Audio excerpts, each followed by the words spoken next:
തൃശൂരിൽ ഫർണിച്ചർ കടയിൽ തീപിടുത്തമുണ്ടായിരിക്കുന്നു. ഇന്ന് പുലർച്ചെ മണ്ണുത്തി മരത്താക്കരയിലാണ് സംഭവം. ഫർണിച്ചർ കട പൂർണ്ണമായും കത്തിനശിച്ചു. തീ നിയന്ത്രണ വിധേയമാക്കിയിരിക്കുന്നു, പൂർണ്ണമായും അണച്ചിരിക്കുന്നു.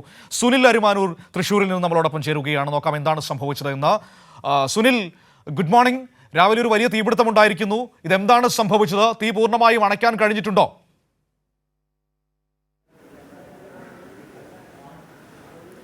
Manu, good morning. ഇന്ന് പുലർച്ചെയാണ് തൃശ്ശൂർ ബൈപ്പാസിന് സമീപം ഇവിടെ എരത്താക്കരയിൽ തീപിടുത്തമുണ്ടായത്. ഈ ഒരു വലിയ ഫർണിച്ചർ കടയിലാണ് തീപിടുത്തമുണ്ടായത്. അപ്പോൾ എനിക്ക് പുറകിലായി തന്നെ ഈ ഫർണിച്ചർ കടയിലെ ദൃശ്യങ്ങൾ കാണാം. കോടിക്കണക്കിന് രൂപ വില വരുന്ന ഫർണിച്ചറുകളാണ് കത്തി നശിച്ചിട്ടുള്ളത്. പുലർച്ചെ തീപിടുത്തം ഉണ്ടായതിനെ തുടർന്ന് നാട്ടുകാരാണ് ഫയർഫോഴ്സിനെ വിവരം അറിയിച്ചത്. തുടർന്ന് തൃശ്ശൂരിൽ നിന്നുള്ള ഫയർ യൂണിറ്റ് ആദ്യം എത്തിയെങ്കിലും തീ അണയ്ക്കാൻ സാധിച്ചിരുന്നില്ല. അതിനെ തുടർന്ന് 6 ഫയർ യൂണിറ്റുകൾ എത്തുകയും ഈ തീ അണയ്ക്കുന്നതിന് വേണ്ടി വളരെ സാഹസികമായിട്ടുള്ള പ്രവർത്തനങ്ങൾ നടത്തി തീ ഇപ്പോൾ പൂർണ്ണമായും കെടുത്തിയിരിക്കുകയാണ്. ഫർണിച്ചറുകൾ പൂർണ്ണമായും കത്തി നശിച്ചിരിക്കുകയാണ്.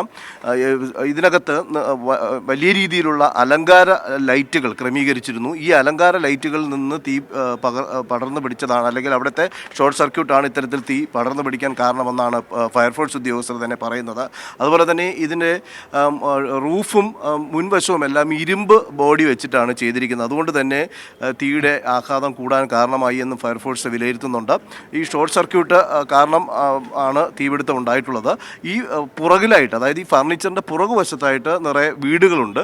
സമയോചിതമായിട്ടുള്ള ഫയർഫോഴ്സിൻ്റെ ഇടപെടൽ കൊണ്ട് തന്നെയാണ് തീ വീടുകളിലേക്ക് പടരുന്നത് ഒഴിവാക്കാൻ സാധിച്ചത്. കാരണം ഈ വീട്ടിലുള്ളവരാണ് ഇത്തരത്തിൽ പുലർച്ചെ തീ കണ്ടെത്തിയത്.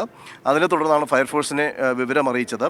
പുലർച്ചെ, അതായത് അർദ്ധരാത്രി മുതൽ വലിയ രീതിയിലുള്ള മഴയാണ് തൃശ്ശൂരിലുണ്ടായിരുന്നത്. അതുകൊണ്ട് വലിയ രീതിയിലുള്ള അപകടം ഒഴിവാക്കാൻ സാധിച്ചു. കാരണം ഈ ഇരുമ്പുകൾ ചുട്ടുപഴുത്ത് പൊട്ടിത്തെറിക്കുന്നതിനുള്ള ഒരു സാധ്യതയുണ്ടായിരുന്നു. പക്ഷേ മഴ കാരണം അത്തരത്തിലുള്ള അപകടം ഒഴിവായി എന്നുള്ളതാണ്. ആളപായം ഒന്നുമില്ല. ജീവനക്കാർ പരിസര പ്രദേശത്താണ് താമസിക്കുന്നത്. കാരണം ഇവിടെ ഈ ഒരു ഫർണിച്ചർ ഷോറൂമും അതുപോലെ തന്നെ ഫർണിച്ചർ നിർമ്മാണ യൂണിറ്റുമായിട്ടാണ് പ്രവർത്തിക്കുന്നത്.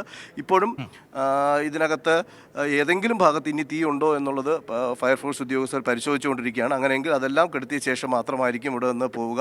ഏതായാലും നമുക്ക് തിരുവനന്തപുരത്തിൻ്റെ ഒരു തീപിടുത്തത്തെ നമ്മൾ വാർത്തകൾ നൽകിക്കൊണ്ടിരിക്കുന്നതിന് തൊട്ട് പിന്നാലെയാണ് ഇപ്പോൾ തൃശ്ശൂർ ഇത്തരത്തിലൊരു വലിയ തീപിടുത്തം ഉണ്ടായിരിക്കുന്നത്. പക്ഷേ ഇവിടെ നമുക്ക് ആശ്വസിക്കാവുന്ന കാര്യം ആളപായമൊന്നും ഇല്ല എന്നുള്ളതാണ്. ഫയർഫോഴ്സ് ഉദ്യോഗസ്ഥർ കൃത്യമായി തന്നെ ഇടപെട്ടുകൊണ്ട് ഈ തീ കെടുത്തുന്നതിനുള്ള നടപടികളിലേക്ക് കടന്നു എന്നുള്ളതാണ് നമുക്കിവിടെ മനസ്സിലാക്കാൻ സാധിക്കുന്നത്.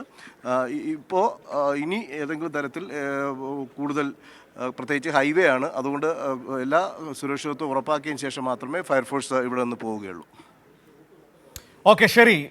സുനിലാണ് വിവരങ്ങൾ നൽകിയത്. തൃശ്ശൂർ മരുത്താക്കരയിൽ ഫർണിച്ചർ കടയ്ക്ക് തീ പിടിച്ചിരിക്കുന്നു. ആ കട പൂർണ്ണമായും കത്തി നശിച്ചു. ഇപ്പോൾ തീ പൂർണ്ണമായും നിയന്ത്രണ വിധേയമാക്കിയിട്ടുണ്ട്. അത് അണയ്ക്കാൻ കഴിഞ്ഞിട്ടുണ്ട്. വിവരങ്ങളാണ് സുനിൽ നമുക്ക് നൽകിയത്.